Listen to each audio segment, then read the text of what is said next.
हम इस धरती पर क्यों आए हैं? हम जीवन वाले खेल में क्यों हैं?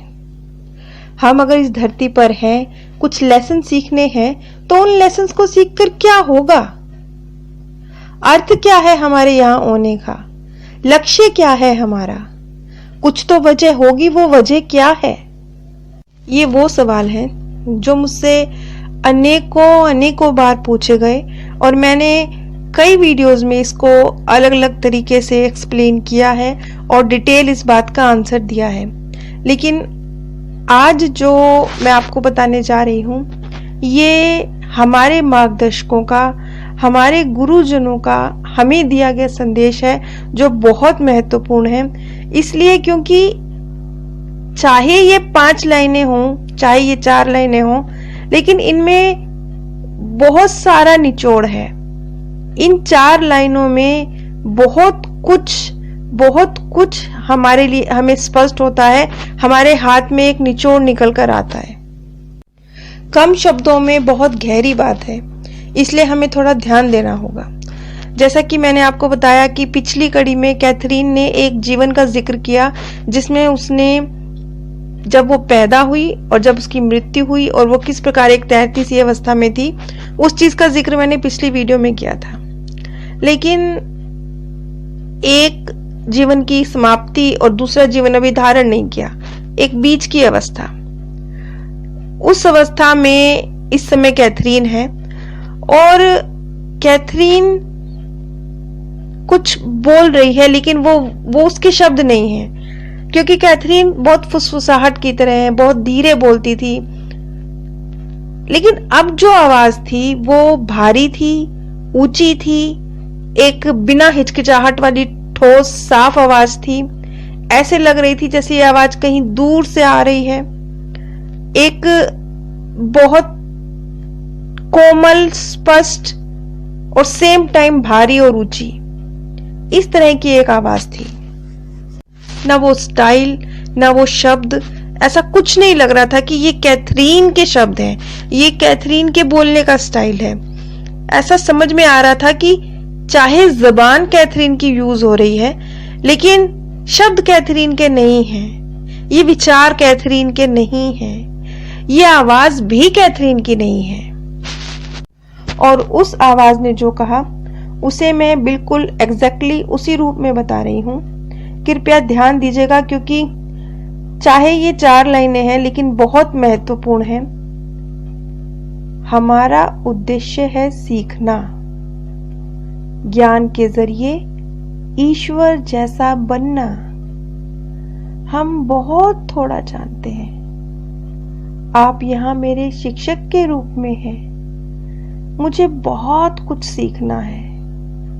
ज्ञान के जरिए हम ईश्वर तक पहुंचते हैं और फिर विश्राम करते हैं। उसके बाद हम फिर से लौटते हैं और दूसरों की मदद करते हैं। ये मेरे खुद की जो आध्यात्मिक यात्रा रही है, उसमें मैं भी ये चीज़ मैंने महसूस करी है कि ज्ञान बहुत बड़ी चीज़ है।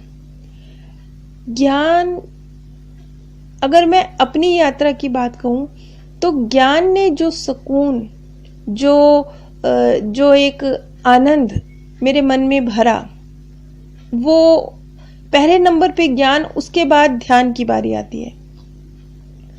वैसे तो दोनों ही बहुत महत्वपूर्ण हैं, क्योंकि ध्यान ही ज्ञान तक पहुंचाता है और ज्ञान ही ध्यान तक पहुंचाता है। बड़ी एक के साथ दूसरे की डोरी है, कहना मुश्किल है। धागे के 2 सिरे, कौन सा सिरा पहला है कहना मुश्किल है। दोनों ही बहुत महत्वपूर्ण है, लेकिन ज्ञान आपकी शुरुआत है। ये वो, जैसा कि यहाँ कहा गया कि हमारा उद्देश्य है सीखना। इस धरती पर आप जब से पैदा हुए हैं, ध्यान दीजिएगा, तब से सीख रहे हैं। कभी लोग कहते हैं कि हम स्कूल में जाके सीखते हैं, लेकिन हकीकत क्या है? हकीकत यह है कि स्कूल से बाहर निकलकर जब जीवन में आते हैं, असली पढ़ाई तो तब शुरू होती है।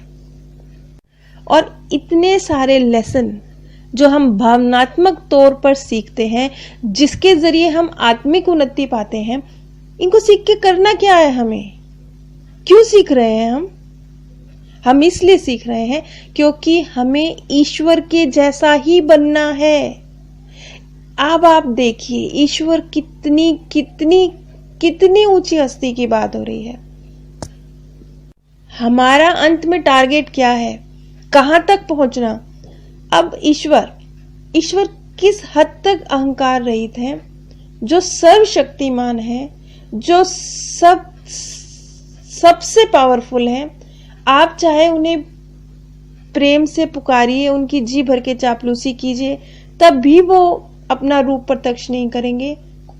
और आप उन्हें जी भर के गालियां निकालिए लेकिन कर्म अच्छे रखिए, तब भी वो आपका कल्याण करेंगे। इतने अहंकार रहित, इतने प्रेममयी है हमारे परमात्मा। वहां तक पहुंचना है हमें। हमारी स्टेज कितनी ऊंची है, कहां तक जाना है हमें। इम्पॉसिबल लग रहा है ना, लग रहा है, लेकिन है नहीं, क्योंकि बड़ा एक्यूरेट सिस्टम है। प्रकृति बिल्कुल एक एक चीज को इतना एक्यूरेटली लेकर चली है कि वो हमें वहां तक पहुंचा ही देगी। स्टेप बाय स्टेप वो हमें वहां तक ले जा ही देगी, हमें हमारे लक्ष्य तक पहुंचा ही देगी। ज्ञान के जरिए हम ईश्वर तक पहुंचते हैं, फिर विश्राम करते हैं, आत्मालोक में रेस्ट करते हैं, उसके बाद हम फिर आते हैं। ये नहीं है कि हम आत्मालोक में ही रहते हैं, नहीं, इसके बाद जब हम तैयार हो जाते हैं तब हम फिर लौटते हैं। लेकिन इस बार का लौटना कुछ और होता है। इस बार का लौटना ऐसा होता है जैसे जीसस लौटे, फरिश्ते बनकर, लोगों का कल्याण करने। कितनी कितनी महान आत्माएं, हमारे महान गुरु, जो बहुत आत्मिक ऊंचाइयों को छूने के बाद वो चाहते तो जन्म ना लेते इस धरती पर, लेकिन वो लौट कर आए। लेकिन वो कब लौट कर आए? वो तब लौट कर आए जब वो दूसरों का कल्याण करने की स्थिति में थे, जैसे ईश्वर करते हैं वैसे। आगे ब्रायन विस तो बिल्कुल चुप थे, लेकिन ये जरूर समझ में आ रहा था कि ये जो संदेश मिल रहा है ये कैथरीन के शब्द तो नहीं है। आवाज बिल्कुल कैथरीन के जैसी नहीं थी, अंदाज बिल्कुल कैथरीन जैसा नहीं था। वो कभी भी इस तरीके से नहीं बोलती थी, ना ही शब्द ना ही वाक्य, कुछ भी उसका नहीं था।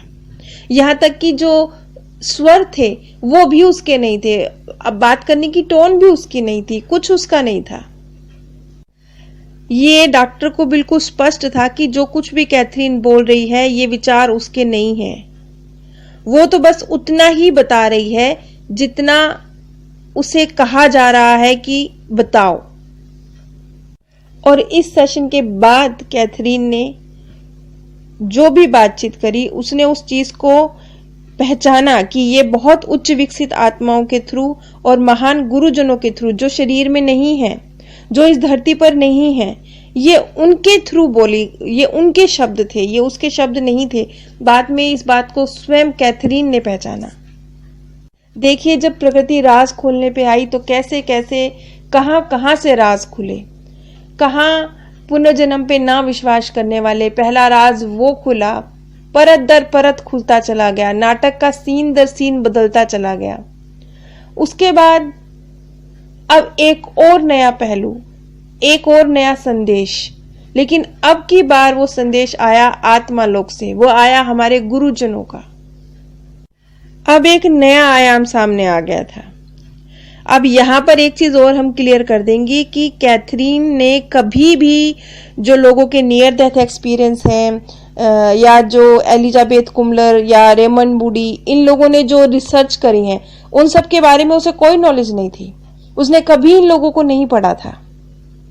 और कमाल की बात यह थी कि बिना कुछ जाने, बिना कुछ पढ़े, वो बहुत कुछ ऐसा बता रही थी जो इन्हीं रिसर्च में सामने आया है। और एक बात विशेष ये भी थी कि जैसे कि कैथरीन जब सेशन खत्म होने के बाद जागृत अवस्था में आती थी तो उसे अपने पूर्व जन्म में काफी स्पष्ट याद होते थे और वो काफी स्पष्ट बताती थी।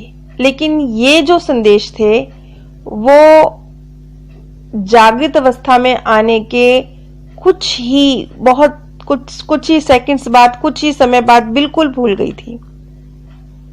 लेकिन ये डॉक्टर ब्रायन विस को याद थे। कैथरीन इन्हें बहुत जल्द भूल गई थी कि क्या संदेश उसने दिए थे, क्या उसने बोला था। हाँ, लेकिन उससे पहले जो उसने जीवन जिया था एलिजाबेथ का, जिसका वो जिक्र कर रही थी, वो उसे याद था।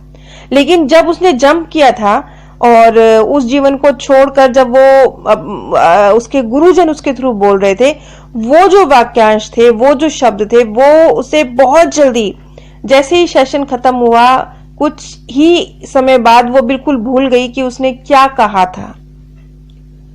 लेकिन क्योंकि ब्रायन विस रिकॉर्ड कर रहे थे, ब्रायन विस को पता था कि उसने क्या कहा है, लेकिन वो भूल चुकी थी। जबकि नॉर्मली उसे अपने पूर्व जन्म याद रहते थे, वो अपने पूर्व जन्मों को वो नहीं भूलती थी सेशन खत्म होने के बाद। आज का वीडियो मैं यही समाप्त करती हूँ। अगली कड़ी में हम कैथरीन के एक दूसरे जन्म की यात्रा करेंगे और फिर बहुत सारे राज हैं जो खुलेंगे और बहुत सारी गुत्थियां सुलझेंगी। आप सभी पर परमात्म सौंदर्य, प्रेम और आनंद सदैव बरसता रहे। आप सभी दिव्य परम धाम में स्थान प्राप्त करें। हम इस धरती पर क्यों आए हैं? हम जीवन वाले खेल में क्यों हैं? हम अगर इस धरती पर हैं, कुछ लेसन सीखने हैं, तो उन लेसन्स को सीखकर क्या होगा? अर्थ क्या है हमारे यहाँ होने का? लक्ष्य क्या है हमारा?